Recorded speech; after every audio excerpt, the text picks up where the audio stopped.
Welcome. This is Radio Pras.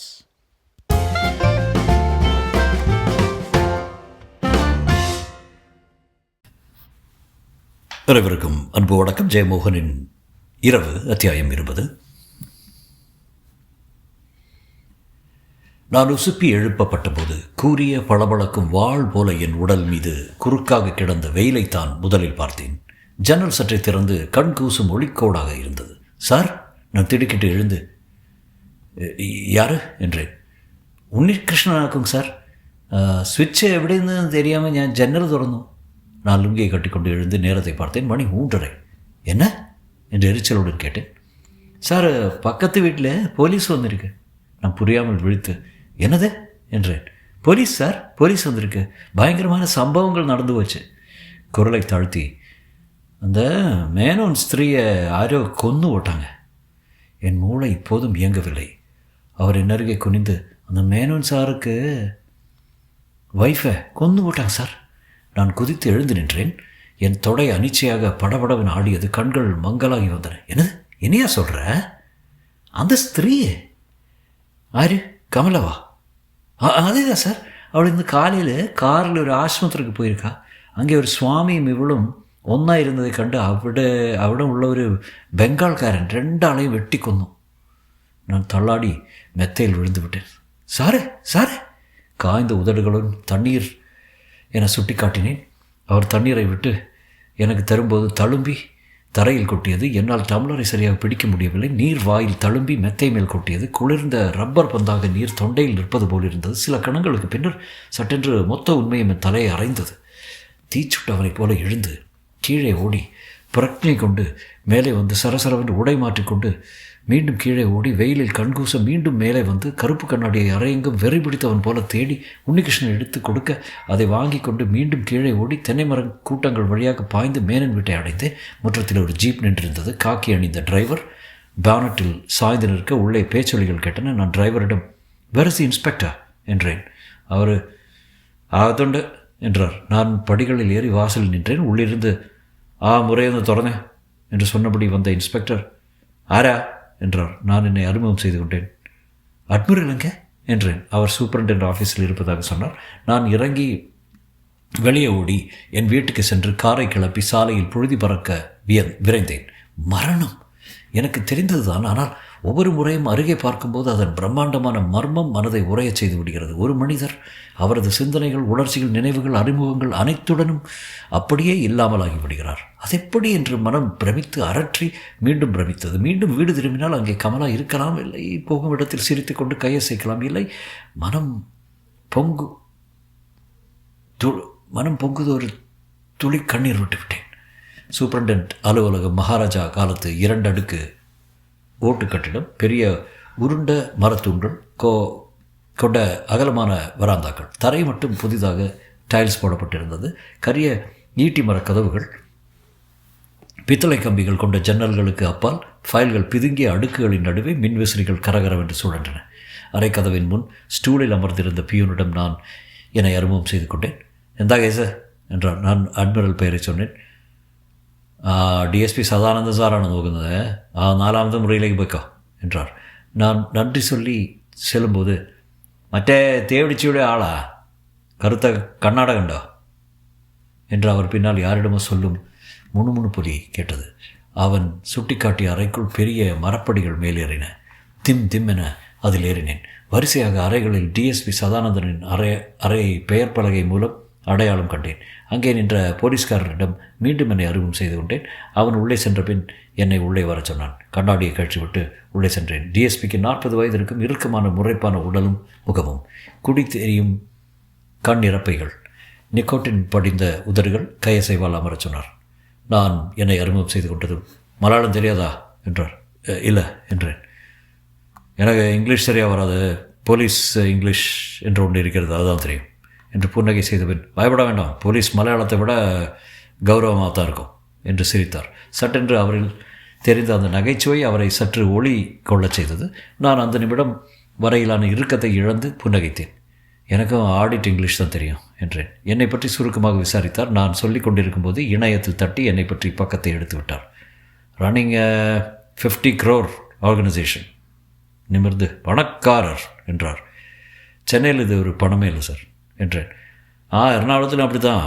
ஒரு 6 அறை உள்ள ஃப்ளாட் இங்கே 4 கோடிக்கு போகிறது அராஜகம் என்றபின் என்னை பற்றி வாசித்து கொண்டே அடிக்கடி மீசை முறுக்கி என்னை பார்த்து கொண்டார். மேனன் எப்படி தெரியும்? நான் வந்ததில் இருந்து விரிவாக சொன்னேன். அப்படியானா நீங்களும் அந்த சமூக குழுவில் உண்டு.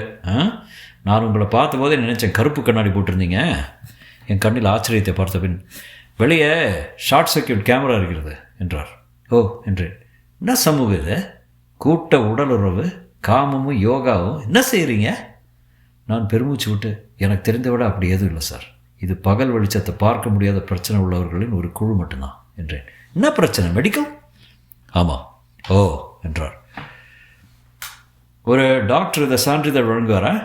முடியும் என்றேன். ஓகே.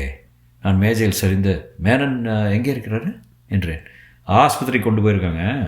பிரேத பரிசோதனைக்கு முன் அவர் சில கையெழுத்துக்கள் போட வேண்டும். எப்படி இருக்காரு? ஆடி போயிருக்கார்.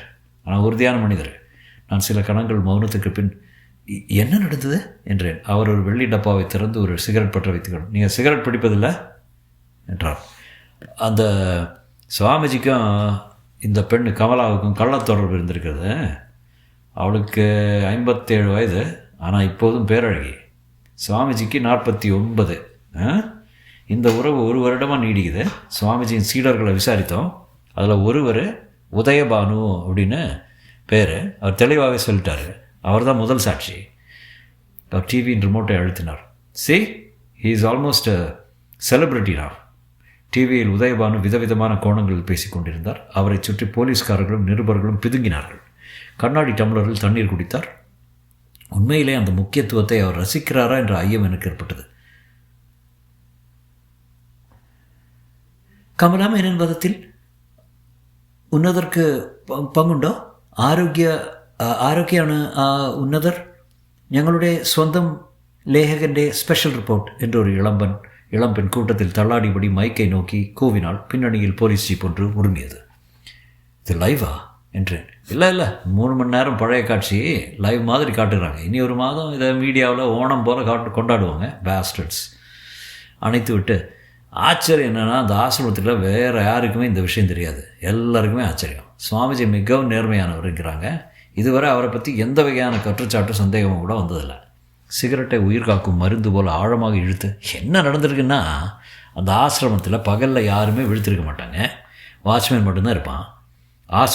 ஆசிரமத்துக்கு பின்பக்கம் வழியாக தென்னை மரத்தோப்புக்குள்ளே போகலாம். அங்கே சுவாமிஜிக்கு ஒரு சிறிய குடில் இருக்குது. அவர் அங்கே போயிடுவார். இந்த கமலா மேனனின் கணவரும் பகலில் விழுத்திருக்க மாட்டார். அதாவது நம்முடைய நள்ளிரவு தான் அவருக்கு பகல். நான் உங்களிடமே சொல்கிறேனே என்றார். நான் ஐநோ என்றேன். அந்த பெண்மணி ரகசியமாக டாக்ஸியில் வந்து காயலுக்கு மறுபக்கம் இறங்கி ஒரு தோணி பிடித்து இந்த குடிலுக்கு வந்துடுவா. அங்கே அவர்கள் உடலுறவு வைத்துக் கொள்வாங்க. உதயபானு மிகவும் தற்செயலாக ஒரு முறை கண்டுட்டார்.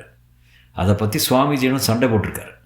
இனிமேல் இது நடக்காதுன்னு சுவாமிஜி உறுதி அளித்திருக்காரு. 1 மாதம் வரை ஒதுங்கி இருந்திருக்காரு. ஆனால் இந்த மாதிரி விஷயங்களை அப்படி விட்டுவிட முடியாதல்லவா மீண்டும் ஆரம்பித்திருக்கிறது. உதயபானு அந்த பெண்ணை மிரட்டியிருக்காரு. அட்மிரலிடம் சொல்லிடுவேன்னு சொல்லியிருக்கிறாரு. மீண்டும் 1 மாதம் எல்லாம் நின்று விட்டிருக்கிறது. மறுபடியும் ஆரம்பித்திருக்கிறது. இந்த முறை சுவாமிஜி உதயபானுடன் பேரம் பேசியிருக்காரு. அவர் சம்மதிக்கலை. உதயபானுக்கு இது அவரது நம்பிக்கை சார்ந்த விஷயம். பெரிய போராட்டமே நடந்திருக்குது. கடைசியில் இருவருமே உதயபானுடன் இனிமேல் இது தொடராது என்று சொல்லி காலை முன்னர் தீபம் தொட்டு சத்தியம் செய்திருக்காங்க. கமலாமேனன் உதயபானுவின் காலில் விழுந்து அழுதுருக்காங்க. சுவாமிஜியும் அழுதுருக்கார். 20 நாளாக எந்த தொடர்பும் இல்லைன்னு உதயபானு சொல்கிறார். 4-5 நாட்களுக்கு முன்னரே சுவாமிஜி கமலாமேனன் வீட்டுக்கு சாப்பிட சென்றிருக்கார்.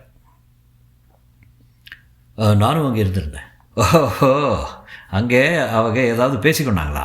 இல்லை, சுவாமிஜி மிகவும் சம்பிரதாயமாக தான் இருந்தார். என்னிடம் மட்டும்தான் பேசிகிட்டு இருந்தார். ஓஹோ, அதை பற்றி அன்றிரவு உதயபானு சுவாமிஜியிடம் கேட்டிருக்கான். சுவாமிஜி அவரை கையை பிடித்து கண்ணீர் விட்டுருக்கார்.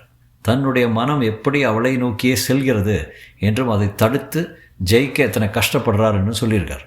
அந்த விருந்தில் அவர் வேண்டுமென்றே கமலாமேனனிடம் ஒரு வார்த்தை கூட பேசலையாம். உண்மை என்றேன்.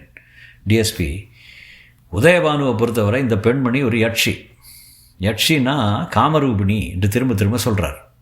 சுவாமி மீது தவறே இல்லை. அவளுடைய வசீகர சக்தியை அவரால் வெல்ல முடியல அப்படின்னு சொல்கிறார். அன்றிரவு அவர்கள் ஒரு முடிவுக்கு வந்துருக்காங்க. அவளை சுவாமிஜி பார்த்து கொண்டு இருக்கும் வரை அவரால் அவளது மாயத்திலிருந்து மீள முடியாது. அவளிடம் சொல்லாமல் சுவாமி கிளம்பி ரிஷிகேஷில் உள்ள இன்னொரு சுவாமிஜியின் ஆசிரமத்துக்கு சென்று விட வேண்டும். இங்கே ஆசிரமத்தை உதயபானு கவனிச்சுக்கொள்வார். அவர் எங்கே இருக்கிறாருன்னு தகவலை கமலாமேனிடம் சொல்லவே கூடாது. இதுதான் திட்டம். டிக்கெட் கூட எடுத்து விட்டுருக்காங்க. அதை காட்டினார். ஓ என்றேன். நடுவில் என்ன நடந்ததுன்னா உதயபானுக்கே தெரியல. நாளை காலையில் 10 மணிக்கு சுவாமிஜி போவதாக இருந்தது. இன்றைக்கி காலையில் 10 மணி சுவாமிஜி கமலாவை அந்த குடிலில் சந்திச்சிருக்காரு. உதயபானு கொஞ்சம் நம்பிக்கை கவனம் இல்லாமல் இருந்திருக்காரு. உண்மையில் அவர் நேற்றிரவு தான் சுவாமியிடம் பெட்டிகளை கட்டி வைத்திருக்கிறாரு. நல்லா தூங்கிட்டார். மூக்கர்ஜி போட்ட கூச்சலை கேட்டு தான் எழுந்திருக்கிறாரு. மூக்கர்ஜிக்கு இது முன்னாலே தெரியுமா என்றேன். தெரியாது என்று உதயபானு உறுதியாக சொல்கிறாரு. அவரை பொறுத்தவரை இந்த மூக்கர்ஜி விஷயம் மிகப்பெரிய ஆச்சரியம், அதிர்ச்சி. அவருக்கு மூக்கர்ஜி ஒரு களங்கமே இல்லாத ஆத்மா என்ற நினைப்பு இருந்தது. மூக்கர்ஜிக்கும் கமலா மேலே ஒரு ரகசிய ஆசை இருந்திருக்கிறது. அது கமலா உட்பட எவருக்குமே தெரியாது. மூக்கர்ஜியின் பெட்டிக்குள்ளே கமலாவின் நிர்வாண ஓவியம் ஒன்று இருந்தது. கமலா போஸ் கொடுத்துருக்காரா என்றேன். இல்லை, இவரே கற்பனை செய்து வரைஞ்சது. ஓஹோ என்றேன். மூக்கர்ஜிக்கு எதுவுமே தெரியாது. அவர் அதை உறுதியாக சொல்கிறார். இதில் என்ன சௌகரியம்னா, குற்றவாளி எந்த விஷயத்தையும் மறைக்கலை, தெளிவான மனநிலையுடன் இருக்கிறார். அவர் மிக மிக தற்செயலாக தான் அந்த குடல் பக்கமாக சென்றிருக்கிறார். அவரது கேமராவின் லென்ஸு ஒன்று முந்தைய நாள் இரவு அங்கே தொலைந்து விட்டது. அதை தேடுவதற்காக சென்றிருக்கார். தேடிக்கொண்டிருக்கும்போது கமலா முக்காடு போட்டுட்டு செல்வதை கண்டிருக்கார்.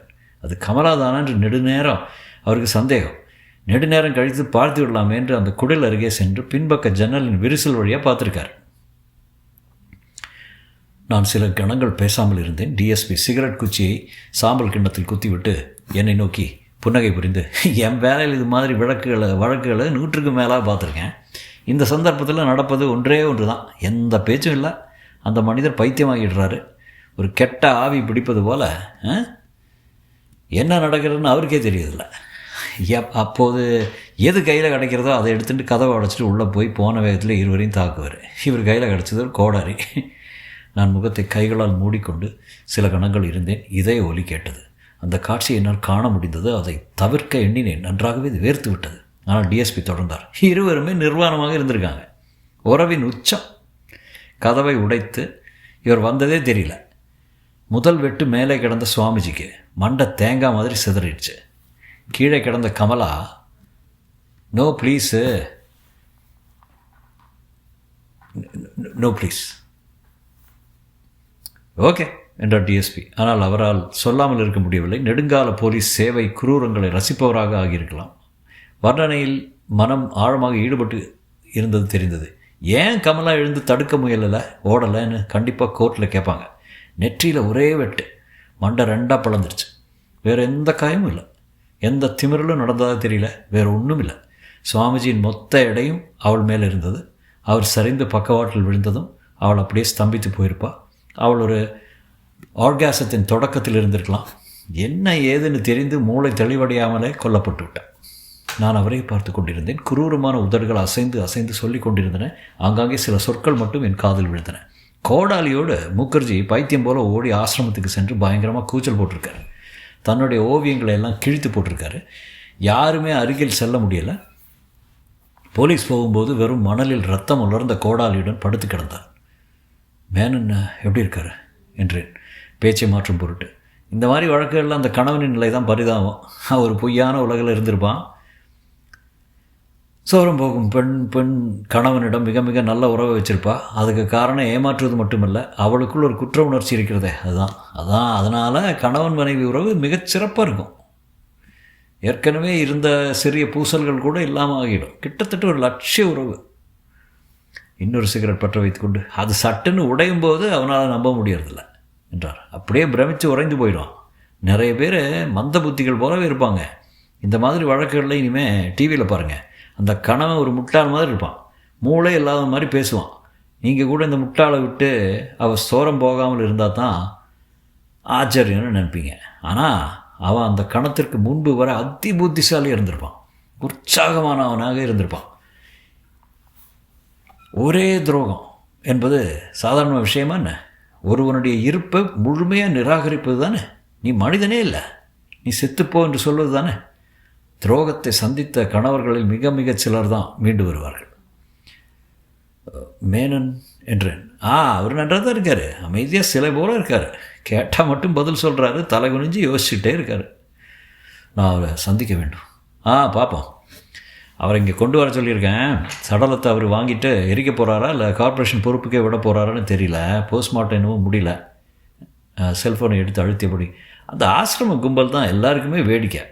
ஒருவர் பாக்கி இல்லாமல் அத்தனை பேர் கருப்பு கண்ணாடி போட்டுட்டு தடுமாறுறாங்க. செல் எடுக்கப்பட்டதும், செபாஸ்டியன் இது ஞானா, இந்தாய். செல்லை அணைத்த பின், போஸ்ட்மார்ட்டம் முடிந்துவிட்டுச்சு, மின்சார சுடுகாட்டுக்கு கொண்டு போகிறாங்க. மேனன் எல்லா சடங்குகளையும் அவரே செய்வதாக சொல்லியிருக்காரு. அங்கே போயிட்டு திரும்பி இங்கே வருவதற்கு எப்படியும் 2 மணி நேரம் ஆகும் என்றார். ஓகே என்றேன். பின்பு, நான் சுடுகாட்டுக்கு போகிறேன், இப்போது அவருடன் இருக்க ஆசைப்பட்றேன் என்றேன். ஓகே, நீங்கள் இந்த விஷயங்களை பற்றி ஒரு விரிவான ரிப்போர்ட் கொடுக்க வேண்டியிருக்கும், எழுதியே கொடுத்தா நல்லது. கண்டிப்பாக என்றேன். இது எளிமையான வழக்கு. நீங்கள் ஒன்றும் நீதிமன்றத்தில் அலைய வேண்டியிருக்காது. குற்றவாளி கையிலே இருக்கான், கண்ணால் பார்த்த சாட்சிகள் இருக்காங்க. போஸ்ட்மார்ட்டம் ரிப்போர்ட்லேயும் அந்த எந்த சிக்கலும் இல்லை, எல்லாமே தெளிவாக இருக்கின்றன. செய்திகள் தான் கொஞ்ச நாள் பரபரப்பாக இருக்கும். சம்பவம் ஒரு ஆசிரமத்தில் நிகழ்ந்திருக்கு பாருங்கள் என்றார். நான் எழுந்தேன். ஆசிரமவாசிகளை வளைத்து படம் எடுக்கிறாங்க. பெருச்சாளிகளை மாதிரி அவர்கள் விழிக்கிறாங்க. எதையுமே தெரிந்து கொள்ளாமல் ஒரு கனவுல இருந்து விட்டாங்க. இப்போது யதார்த்தத்தின் வெளிச்சத்துக்கு வந்து நிற்க முடியல. பாவப்பட்ட ஆத்மாக்கள். நான் கிளம்புறேன் என்றேன். நானும் வர்றேன். நான் இன்றைக்கி அவசியம் கடை வீதி வர போகணும், என்னை இறக்கி விட முடியுமா என்றார். ஒரு தனிப்பட்ட வேலை, நான் அதுக்கு அலுவலக வண்டியில் செல்றதில்ல. கண்டிப்பாக என்றேன். கீழே இறங்கி செல்லும்போது, அநேகமாக இந்த விஷயத்தில் மேலிடை அழுத்தம் வரும். அது அதிக மீடியாவுக்கு தீனி போடாமல் சட்டன்னு முடிக்க சொல்லுவாங்க. வெளிநாட்டு பிரஜைகள் இருக்கிறாங்கல்லவா என்றார். காரில் ஏறி அமர்ந்ததும் டிஎஸ்பி, உங்களுக்கு ஓவி விஜயன்னு தெரியுமா? தெரியும் என்றேன். லெஜண்ட் ஆஃப் கசாக் வாசித்திருக்கிறேன். அது அவரது மாஸ்டர் பீஸு. மலையாளத்தில் வாசிக்க வேண்டும். என்ன ஒரு நட என்றார். விஜயன் ஒரு கதையில் சொல்லியிருக்காரு, அபத்தங்களின் நடுவில் வாழ்வதானால் போலீஸ்காரருக்கு குரூரம் உரைப்பதில்லை என்று. குரூரம் என்பதே ஒரு வகை அபத்தம் தானே. நான் புன்னகை செய்தேன். நாளை என் மனைவிக்கு பிறந்த நாள், ஒரு பரிசு வாங்க வேண்டும், எப்படி அபத்தம் என்று சிரித்துக்கொண்டு காரின் கண்ணாடியை சற்றே திறந்து வைத்துக்கொண்டு ஒரு சிகரெட் எடுத்துக்கொண்டார். தொடரும்.